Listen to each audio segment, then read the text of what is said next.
Upo hapa kwa ajili ya Mungu aliye hai. Na ukijua kwamba upo kwa ajili ya Mungu, chochote unachokifanya utakifanya kwa sababu you love God. Ndio maana mimi nawaambia kanisani kwamba hatumtumikii Mungu ili tupate nafasi ya kujulikana kwamba tunamtumikia Mungu. No.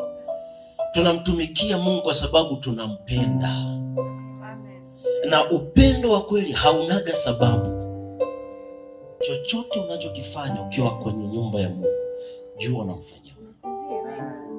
Hauhitaji kuwa na kitu ambacho kinakushawishi ili ufanye kazi ya Mungu. Bwana Yesu asifiwe.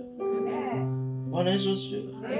Hauhitaji kuwa na kitu ambacho kinakupush kwamba leo nifanye kitu fulani ili ni expect kitu fulani kwa Mungu. No. Ndio maana majibu ya Mungu ni ndio, hapana na kimya. Only 3 words. Ndio Mungu anena. Yes, no and silent. Kwa watoto wa Mungu ninawasihi, msife moyo. Mjue ya kwamba mpo kumtumikia Mungu. Hii ni sehemu tu ya shukrani kwa sababu tuko mwilini. Kwa sababu kesho yetu ambayo tunaishi na ninyi ambao mmetoa dhamana zenu na kuamini yale maono ambayo Mungu amewekeza ndani yetu, tunawaahidi hatutawaangusha.